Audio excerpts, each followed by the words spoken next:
All right. Pat Harrington of GEEZER, hello. Hello. Good morning. It's nice to see you. Thank you for chatting on a Friday morning. Oh, it's a pleasure. Always good to see you, JJ. Oh, I feel, in fact, one of the many things that COVID has taken from us was getting to see you out at shows, right? Yeah. Correct me if I'm wrong, but I think you just moved back to Jersey, what, maybe about 2 years ago? Yeah. It was 2 years ago. And then, so you start hitting shows again, start seeing you out again, then COVID hits, no dice. So much for that, right? You played a show up your way a couple weeks ago? We did. We've done a couple of things. We've done a couple of parties. And then we played this weird little bar called the Green Growler in Westchester a couple of weeks ago. And that was still outside under a tent, rough and tumble stuff. And that's what we've done so far. But more traditional scenario type shows are in the works. Okay, that's something. Yeah. I actually don't mind. I've always wanted to do like weirder type shows, and especially last year we had all these ideas of doing a streaming thing and shit, but just logistics and everything else, it didn't work out. But so I kind of dig the idea of playing in places that normally we wouldn't necessarily play. That being said, it will be fun in the fall to go back to some more traditional dirty bars and whatnot. What's in the works? I mean, I would assume local as opposed to mainly local stuff. Local is relative. We consider, even though we're 100 miles north of it, we consider New York City somewhat local, right? Being that's where. Are you 100 miles from New York? Yeah. Kingston? Yeah. It ain't around the corner, man. I was up that way not too long ago. I mean, at least far enough up the throughway to drive past the Kingston sign. I didn't think it was that far. Oh yeah, it's a good stretch, man. Okay. But so yeah, we're doing some city stuff. What's been announced? Let's see. So there's the Freedom Hawk High Reaper / Yatra outing. Yeah. So we're on the tail end with High Reaper and Yatra. They have a date at Bar Fredo, I think it's called, in Queens. Okay. And that's first week of September. We'll be opening that, or one of the opening slots on that show. And then we have good gig. Yeah, we're really excited. It's kind of, Yatra is one of those bands that have kind of, they were on STB, we were on STB, and they kind of know of each other. We met when we played Maryland Doomfest briefly, and I've been a fan of theirs since their first record. So that's one of those bands that we've always wanted to kind of get down with. And High Reaper as well, there's always been missed opportunities. They even came up here to Kingston and to do a show, and I was out of town that weekend, so we couldn't do it with them. So, and of course the connection with High Reaper and Heavy Psych Sounds and us, we're really looking forward to getting there. Yeah, exactly. Yeah. Synergy. That's nice. Yeah, exactly. So what else? Well, there's an O Positive Festival, which happens up here in Kingston every year. A local kind of thing. It's very, it's a great cause. Essentially what they do is they have artists and musicians and the like contribute their art in return for access to healthcare. So, for example, the main thing a lot of guys do is you get a free trip to the dentist. And if you go to the dentist and you need a cavity, they'll do it right there on the spot. If you need massage therapy or anything like that, or even just go see a doctor because you haven't had a checkup in a long time. So they've been doing this for about 10 years. We played it a couple of times already. So it'll be nice to get back to that. And then in conjunction with that, there's another kind of pop-up tent kind of show series happening up here in the Hudson Valley called Blueprint, and we'll be doing one of those in September as well. And then again, will be an outside kind of event. And then the big thing, I guess, is October. We were doing a weekender with Kind. So that'll see us going into a few places. I mean, we're still ironing all that out. So, but we're really looking forward to that. Kind is one of those bands. We had a weekender set up with them for last summer. And then, of course, yeah. Yes. Poof. So again, that's one of those things where we're like, man, like getting back, when it came time to do something, they were the first ones to pop in my head. And of course, I just hit up Daryl and away we went. So we'll see how that pans out. Yeah, well, I hope that one happens. Yeah. Yeah, it'll happen. I'm sure we'll see you at least one of the shows. We'll be close enough to Jersey. Yeah. I could rent out the Mount Tabor Firehouse if you guys want to come play, host everybody. Yeah. Private party, no problem. Yeah. You are a year and a half just about removed from Groovy. Yeah. How do you feel about the record now, looking back on it? It's funny because we kind of we there was a lot was supposed to happen around the release of that record, and so for months, for the better part, from January essentially through what ended up being March, we spent pretty much hammering out playing the record like in its entirety, and the songs. The albums obviously still hadn't been released yet and whatever. So we were still it was new to us and exciting. And we were blah, blah, blah, blah, blah. We were going to South by Southwest.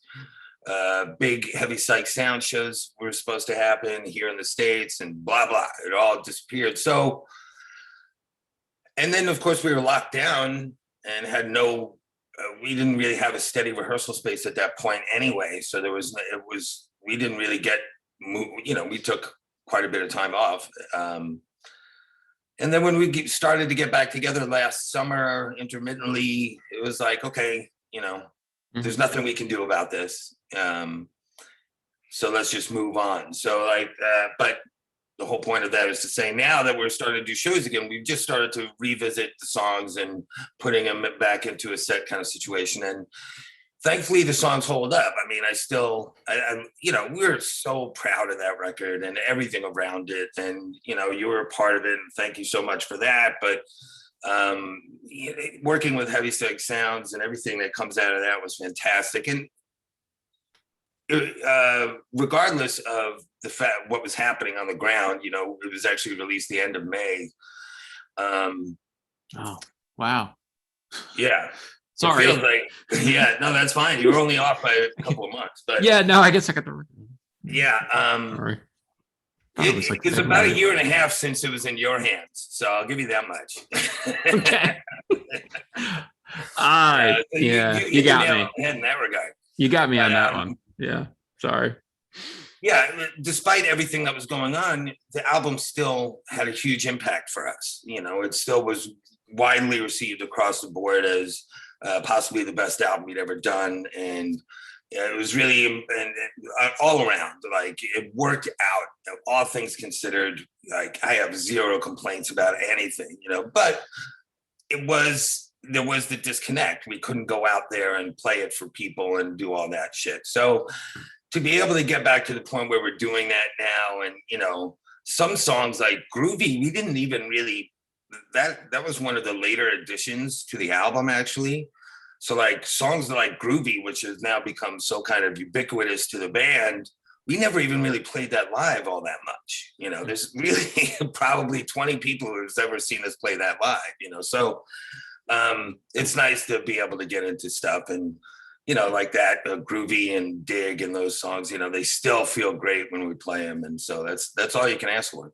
Yeah, absolutely. And it's a good sign for how the record will age. I do think, and I do think it's the best album you've done to this point. Thank you. I'm a fan of like Gauge and the self-titled, and I feel like you guys really kind of, it's psychorific, like the whole thing. It's a progression for sure. It is. It is. I feel like it is. I feel like you guys sort of found the balance between the jam, right? That's well represented, the jam, and yes, sort absolutely. of, and a sort of more structured songwriting. I think, you guys nailed it. I appreciate as that. it were. And that was essentially the idea, going into it. Yeah. Really? That was a conscious thing? Yeah, I think, my whole, the improvisational nature of the band early on was out of necessity more than anything else, honestly, because Freddie, the original bass player, lived in Ithaca, which is 3.5 hours away.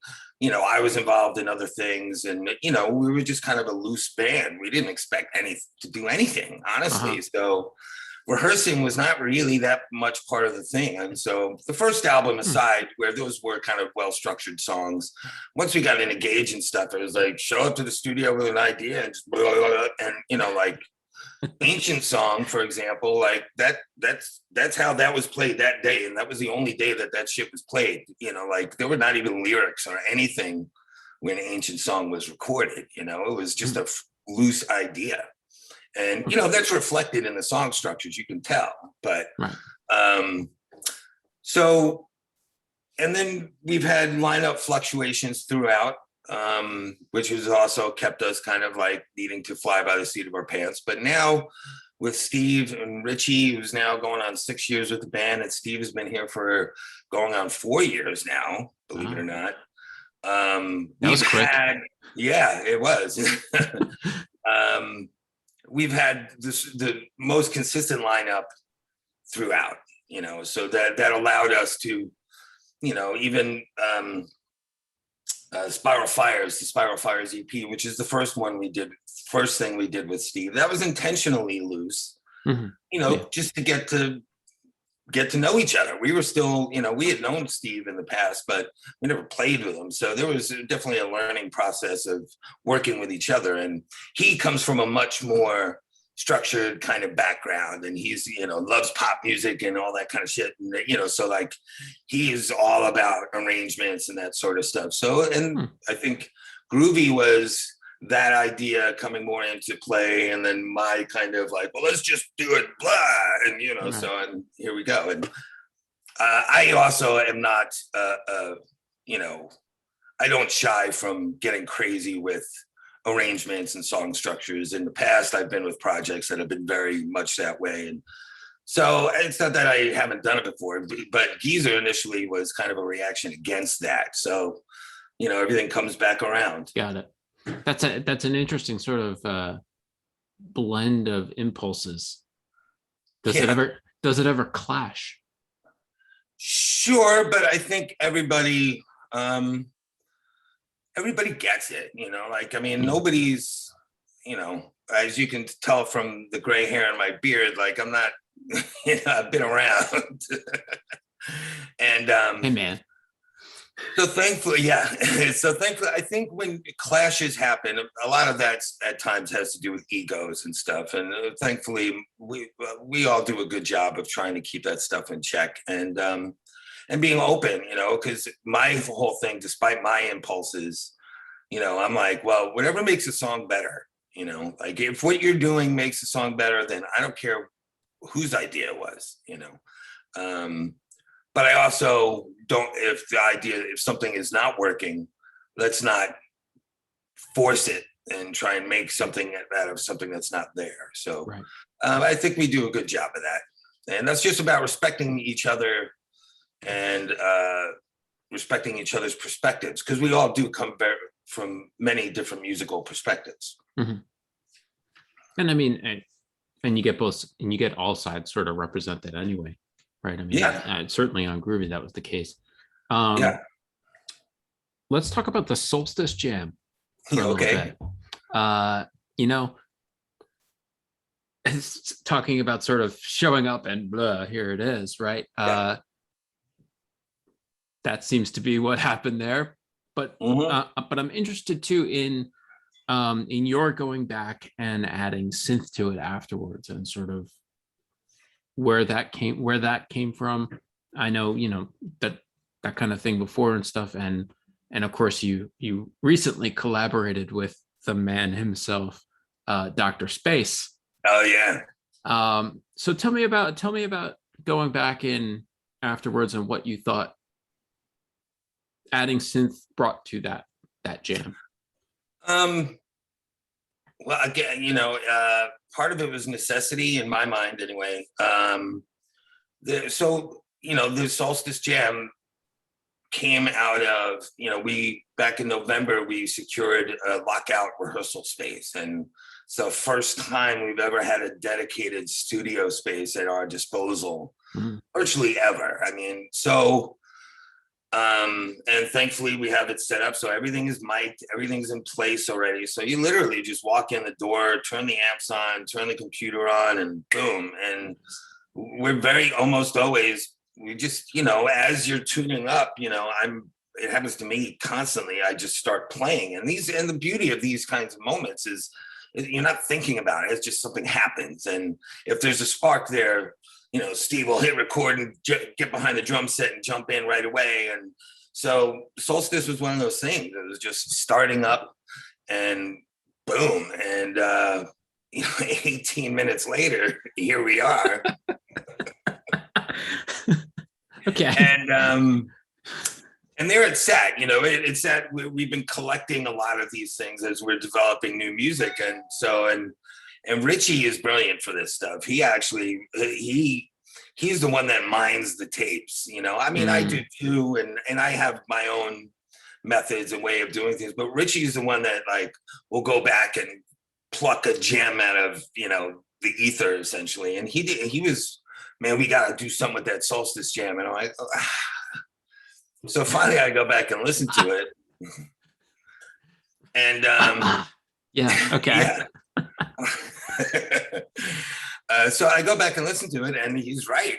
There's something there. I couldn't tell you what it was, and it was like I said, at that point it was 18 minutes. There are mistakes in it the way it's presented now, but there were some things that just I'm pretty loose with things, but that couldn't be there, or otherwise it would wreck the whole thing. So initially there's where sections had to be manipulated a little bit. I found the synthesizer, aside from just hearing it in my head, a way to bridge the gaps, so to speak. Okay. And thankfully, what happened as I did it was it also kind of tied a thread throughout it that kind of, I felt, made it more of a cohesive kind of piece. Mm-hmm. And so that's where that came from. Stuff like that. I'm always trying to give, we're a 3-piece band, and for everything that changes along the way, I'm still me, and everybody still does their thing. So when doing recordings and writing songs, you always try and focus on something that'll stand out, something that'll give it just its own personality. And that day, that just happened to be the thing that sparked my interest. Mm-hmm. So it's a different level of the jam impulse, right? To do that. Yeah, I still the nature of that whim. Yeah. Yeah, I just felt it needed something, like I said, to tie it together, and the jam impulse is still there because I didn't spend 5 hours ironing that shit out. I think I ran through it twice and just put it together. It was just, it's on the fly stuff, and I'm using a micro chord, which is like this old school. I got it going into the Spiral Fire sessions because I wanted to fucking do some what's his name? John Carpenter type stuff, you know what I mean? And that's where that shit from Spiral Fires came from. So I got this microKORG laying around, and it's a synthesizer, but it's very analog in nature. Like you're turning knobs and shit. I'm not programming anything. So those sounds. And man, you could program stuff. That's allowed. You could do that. Allowed, but I don't have that kind of bandwidth, I guess. Could happen. So it's still improvisational by nature. And it was like, okay, well, there it is. Let's not overthink it. Boom. And again, it would we put it out there because we thought it was cool, and why not? And it turned out to be much like people are just, I don't know. People dug it. Yeah. Yeah. I've been doing this a long time. And if you ever told me just release a 16-minute jam and people are going to go ape shit for it, I'll be like, get the hell out of here, dude. Hit single. Yeah, right. Exactly. Yeah. Let's make instrumental freaking jam music, whatever. But it's a thing. It's absolutely a thing. I mean, Yeah. and not to bring him up again, but Dr. Space. Please do, because I am super excited about this project. Okay, well, let's talk. I love it. Great, then let's talk about Dr. Space. Here's what I'm thinking. I'm thinking GEEZER jam release meets Dr. Space. GEEZER meets Dr. Space. Yeah. Full on instrumental jam. You guys put it together, send it to Dr. Space. Dr. Space does his magic box synth. Have you ever seen it? What do you have? Yeah, just from videos and stuff. Yeah. It's amazing. Yeah. He takes his magic Dr. Space thing, puts it on. You guys do a full length together. Boom. Yeah. No, that Yeah? I would have no doubt that something like that would happen at some point. All right, I'm gonna get You Dr. can take credit Space. for it. I'm going to. That's I'm fine. completely going to. I'm gonna say I curated it. Yeah. Even better. Mm. Even better. Get me Dr. Space. Yeah. No. Which is just a fabulous thing to say. But you played on Dr. Space's his latest solo record. Alien Space Trips Alien 5 of In Search something. Yes. I don't know what's going on there. Yes, he's yes. Tell me about that. Tell me how that came about. Well, Dr. Space and so I first got hip to him through Black Moon Circle. Good band. Yeah. Many years ago, they had that EP. The name escapes me right now. It was probably about 7 or 8 years ago, I guess. It was their first like main EP, I guess. Okay. And he was on that. He was featured on that and a few releases after that. And I love that band. They very much had that kind of improvisational quality to them. And I loved what he added to their sound, and it became very much, I just dug his shit. So I knew of him. And then through the interwebs, somewhere along the way, we became friends on Facebook. And then, we would just kind of chime in on each other's shit every now and again. And then right around the time that Groovy was being, on the run up to Groovy, he kind of was like, man, I can't wait to hear that. And I was like, well, dude, here you go. I just gave it to him. And so that kind of started. So it's been about a year and a half for Dr. Space. Yeah, exactly. Maybe a little less, but not by much. So, there's been kind of contact. And then when COVID happened, which honestly, it wasn't even too long after that, again, it was just one of those things. Hey, man, I'd love to do something. And he was like, well, here you go. And he sends me about 8 tracks. And that's what he does. He just sends you the thing. And I had no idea what to expect. And I'm like, holy shit, man. There's, it's just sense, man. There is a rhythm. There's a pulse to what he does with these pieces, which is the main thing I kind of focused on. And so from that, he's like, well, okay, we'll do a split and you can do 20 minutes worth of music. And I'm just kind of like, okay. So I did. I picked out the 2 tunes that I dug the most that I thought I could contribute to. And it was a great opportunity to just do something completely out of the box for me. Tap into something that's there, but I don't really get to express that side of what I do all that much. And so, and again, I just kind of went for it. He doesn't really map these things out either. I think they're essentially just performances. Yeah. So I tried to keep to that kind of idea, as a matter of fact, the first song that I did, the Sumo Champion, or in honor of the Sumo Champion, I believe it's called. I was like, I'll just play it and I'll just kind of play along with it and see what happens. And I'm like, fuck, the first thing out of the gate, I was like, oh, that's it. And then, so I had to go back, press record, set sounds and everything as best I could, and then let it rip. And that's what came out, Mm-hmm. And then, so, and likewise for the next, for the other tune that I did, SB Spock. Okay. And again, I got to do something I tried to do something different for each song and everything, and it worked out great. And then honestly, and then once we did it, then he was like, okay, well, you got a record label for it. And I'm like, really? He's like, it's gonna be pressed up on vinyl. I'm like, really? And then he's like, well, for a CD, we want to do a bonus track. Can you do a bonus track? And I'm like, really?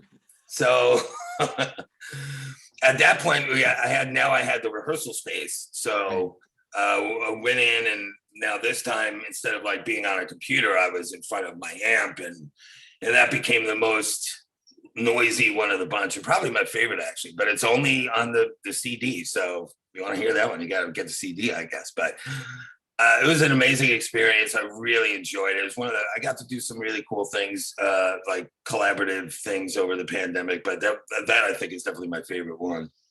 What else did you do? Well, I got down and did a Swarm of Flies track. Yes. Which was really, really cool as well. Yes. Ken from Eternal Black. And what's the other band? Sorry, it escapes me at the moment. End of Hope. Yeah. The hardcore band. You know, he's the dude holding it down in New York City, man. So like he and I become pretty good friends over the last few years. And when he started to do the Swarm of Flies stuff, you know, the first one was with Earl from Shadow Witch, which of course is It's My Home. And then Andy from fucking Clam Fight. You know, these are all the bros, you know? Yep. Exactly. You know, so I was like, man, he better ask me to get on one of them shits. So sure enough. Yeah. Sure enough, he did. Sure enough. But it worked out great. I'm really happy with the song. It was just, again, I got to play some really creepy slide stuff that I don't do as much of these days. And the dude from Matt Black who did the vocals was fantastic. And it was just a cool, spooky track, reminiscent of like some of the darker Doors kind of stuff for me. You know, that's kind of the way I heard it in my head. And, you know, I'm always down to do kind of shit like that.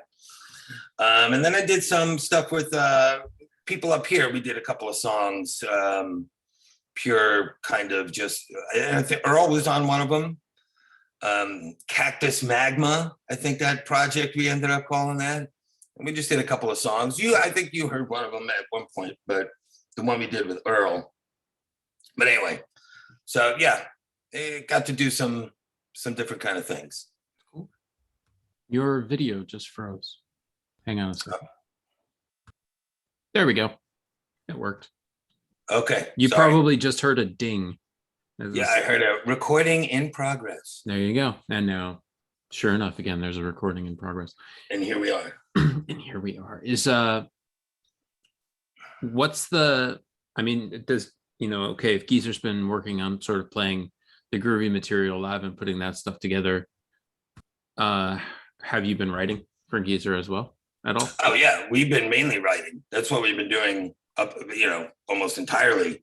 We actually, that's kind of the point of what I was saying with the Groovy stuff, is like once we started to get back together, and then especially when we got the lockout space in November, we didn't play any of the Groovy stuff for, I don't know, 6-8 months, something like that, because we were like, we don't have shows to worry about, we don't have to do anything, so let's just start writing. And I compiled a few ideas during the early days of the lockdown, when we were like lockdown. So I had material to start, and it had a certain vibe to it. And so we just started going through that stuff. And then as you do that, new ideas, jams happen, new ideas come up and go away. And so, and much like, I guess, Groovy, if Groovy was us getting more into song structure and that sort of thing, I think the new material is even more so. Definitely, there's one song where we still haven't figured out what to do, because we made it too intricate that we're just, you know, we can't pull it off. We're like, we always forget all these parts. That's what you get when you're a stoner rock band. That's it, man. Yeah. But yeah, I mean, we've been able to work with ideas and song structures and to build songs in a way that we probably have never done before. So. Wow. What's behind that impulse? Just sort of the pushing further, or I guess maybe even not playing out. You have more of an opportunity to Yeah, really I kind think of it's dig in. yeah, and I think that's it. I mean, it's just we having the time and the space to do that, you know. I mean, because yeah, and having the actual environment to do it in was probably the biggest thing. Because even when we were rehearsing before this, we would be at Steve's apartment, which was fine. But like he had neighbors, so we had to finish by like 9 o'clock. So we were always on the clock. So you know, it was like do it, and not to mention like then we're over a main street. It's literally he lives on Main Street, so like we're playing for the neighborhood all the time, which becomes very self-conscious situation. So Yeah, sure. now we're in a proper setting where you don't have to think about shit like that, and it makes a big difference. Yeah, I would think so. Yeah. It's everyone listening in on your rehearsal while they're having dinner outside at some restaurant. Yeah, I can see where that might be a little nerve wracking. Let's just say I'm not the most gifted singer in the world, so I mean, like there, you know, there's definitely people have heard me. Fine, Pat. People have heard me hit quite a few froggy notes. I gotta ask you, man, the furniture behind you, the kitchen table behind you, those chairs. I'm going to tell you something. When I was a kid, those chairs were in the kitchen at my mother's house. Same table and chair setup. It had blue cushions, but other than that, man, same exact thing. I have those chairs in my basement here right now at this house. That's amazing. I wish we had the blue cushions because I got 2 boys and we have white cushions and oh yeah, destroyed. Yeah. That's, you know, my wife, you know, we pretend that we live in the 70s, so we're like, let's just start getting the furniture too. Yeah, legit. I mean, dude, I got the wood panel. Come on. I literally was just gonna comment on that. I mean, that wood paneling is fantastic. Oh yeah.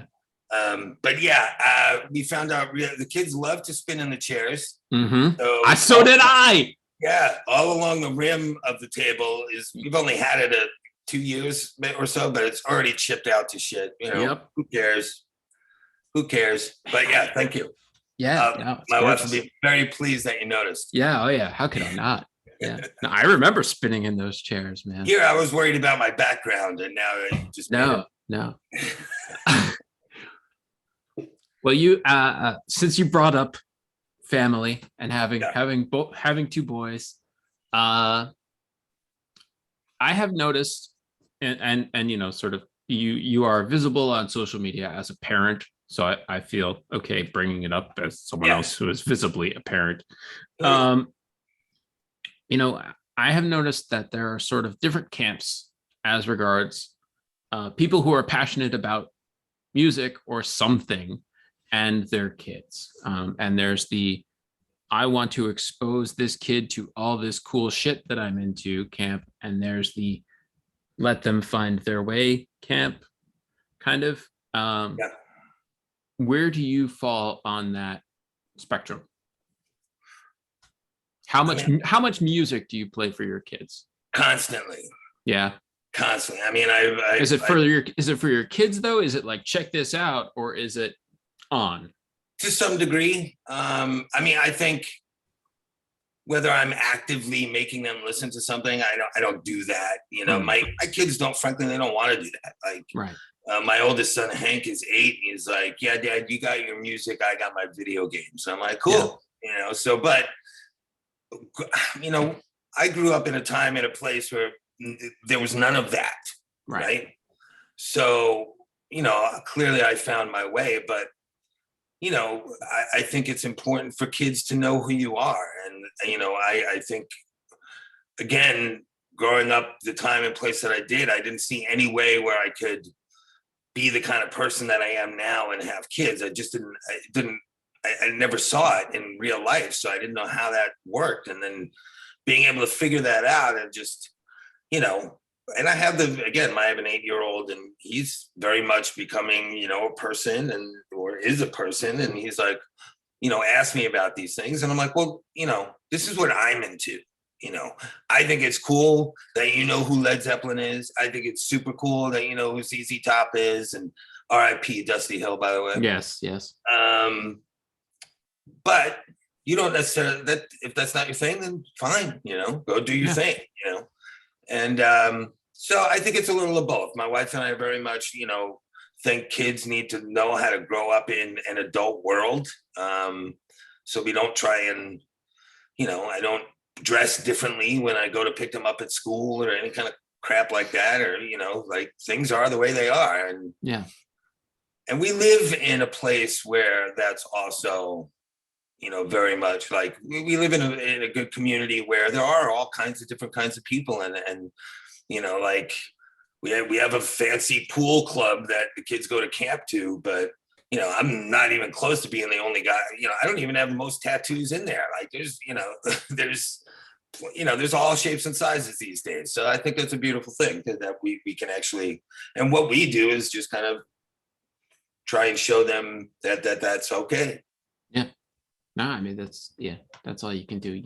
My son is he'll be 4 in October. So, he's getting to a point where he's more interested in things generally.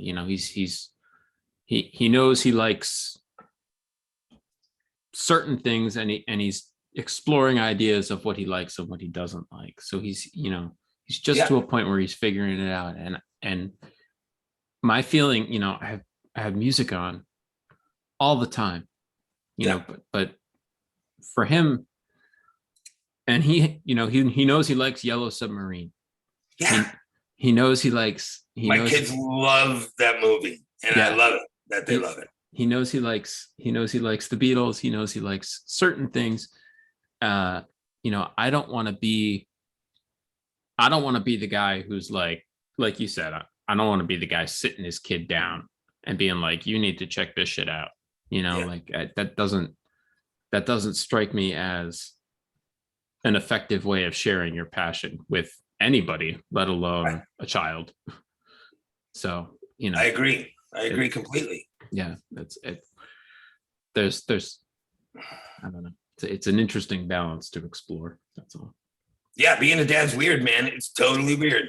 Fucking weird. Fucking weird. And my youngest son, he turned 4 in February. So you and I are not that far off from where they are developmentally. And so like whenever you write about the pecan and his sometimes troubles, I'm very his varying misadventures. Oh man, when you took that picture in the hospital with him, my heart broke for you, man. I was like, holy shit, that had to have been the worst. What a night. You don't need to talk about it. Thank you. Saying, yeah, I'm with you, brother. We call that his big bonk. Yeah. As opposed to when he broke his leg 2 months later, which was his medium bonk. Yeah. Yep. Good luck with all that. Yeah. Anyway, back to rock and roll. You the rehearsal space, you still have it? Or yes. Okay. I thought for I'm never gonna let that thing go. That thing's gonna be here when I'm dead. And do you have a timeline for when you might have the batch of songs ready to go, ready to record? Have you been in touch with Gabe at Heavy Psych Sounds at all? Yes, and yes. Yeah. Loose framework is we get it recorded this winter. The way things are with record labels and record, more specifically record pressing plant. Yeah.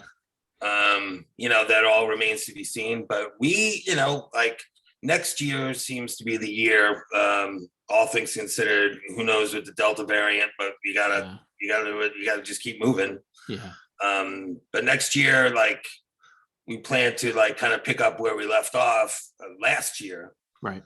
So the best way to do that is with new material and a new record. And, it'll give us the rare opportunity, I think, to actually be able to like, take the best of those 2 records or whatever happens. And, to us, it's an exciting idea to be able to just, we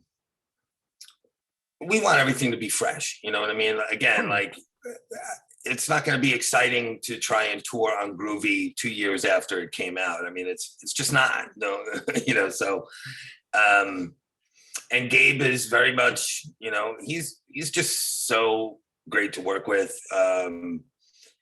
I mean, the dude's a real deal, you know, he just is. And so he's like, you know, he checks in every now and again. And then I'm like, yeah, dude, this is what we're doing. And this is what the plan is and all that. And he's like, yeah, let's go. And, you know, so. He is. That is very much. Yes, that is very Yeah. much. He was, let's go. It's a passionate dude. Yeah. Passionate dude. So, yeah, so we're very much looking forward to that. We, of course, you know, we think it's the best shit we've ever done. We're like, oh, this is going to blow minds, man. You know, whatever. But we're very excited about it because we love what we're doing. And so, you know, we're just excited to get the opportunity to, you know, do all the things that we wanted to do last year, and have it be fun for everybody, you know. Are you thinking Europe again? Yeah, absolutely. But we'll see. Right, exactly. It's all Conditions permitting. Right. Conditions permitting and Conditions everything else. But there are things being put out there, you know, at the moment. So yeah, hopefully it all comes together, like Europe next summer, that sort of stuff. Would be great. And if we could have a new album to do that with, you know, that's imperative. Going on tour these days is hard enough. Like if you don't have brand new shit to sell at your shows, like don't even bother showing up. So it's all practical too, you know. In addition, we have a couple other things in the works. I can't say fully, but for recently announced collaboration with Dr. Space, GEEZER. No, sorry, God. No, you were giving. Yeah, well, we're coming up on 10. Next year will be 10 years since the first album was released, so we're looking to do something to acknowledge that. We have a couple other things that are popping up, some very exciting, unusual releases coming in the next year or so, I think. So yeah, always there's, you know, you never know what kind of message can come across your computer to brighten your day. And, you know, we've had a few of those recently. So we got some good stuff in the works. Pat, what are you talking about? Yeah, I know. I just can't say anything yet. Right. But, yeah. We're gonna cool have shit coming up. Cool shit. Yeah. There you go. Records, all that kind of stuff. That's good. You know, I like records. So that'll be good. Yeah. Yeah. One more thing, and then I'll let you go. And it's back to family stuff. I just wanted to mention it. The van shirt with the eagle. My kid loves it. It's his favorite. It's his favorite shirt. He's like, van. I was like, yes. So see, that I feel like is a way to share cross-generational. So Steve, who lucky enough, our drummer Steve is also, that's his thing. Like, one of his side hustles. He's got a clothing brand that he hustles up here and online. And he works for a screen printer. So he's kind of our in-house merch guru. Yeah, that's handy. And for those t-shirts, he made them for my kids. Amazing. There you go. So my wife is a little thrown off a little bit because she's like, you know, the kid's going to school wearing a shirt with a van with weed smoke coming out of it, right? I'm like, yeah, it's fine. Nobody knows. It's an old van. It gives off exhaust. Yeah. Yeah. No problem. Maybe the van's up. That, I'll keep that in mind. I'll be in touch about that. Pat Harrington of GEEZER, this has been wonderful. I do thank you for your time. It's a pleasure, man. It's just a pleasure to get to see you and to just talk to you. That's it. Hang on, I'm going to stop the recording and